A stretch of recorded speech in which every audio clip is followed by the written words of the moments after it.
চলতি অর্থ বছরের 7 মে পর্যন্ত এসেছে 25.27 বিলিয়ন বা 2527 কোটি মার্কিন ডলারের রেমিটেন্স, যা দেশের ইতিহাসে কোনো নির্দিষ্ট অর্থ বছরে সর্বোচ্চ প্রবাসী আয়ের রেকর্ড।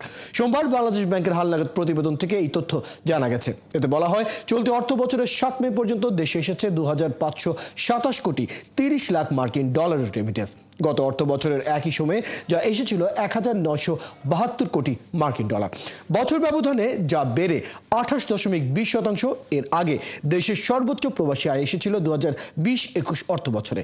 সেই অর্থ বছর জুড়ে রেমিটেন্স এসেছিল 24.77 বিলিয়ন ডলার, আর সর্বশেষ 2023-24 অর্থ বছর জুড়ে এসেছিল 23.91 বিলিয়ন ডলার। এদিকে চলতি মাসের প্রথম 7 দিনে এসেছে 73 কোটি 50 লাখ ডলারের রেমিটেন্স।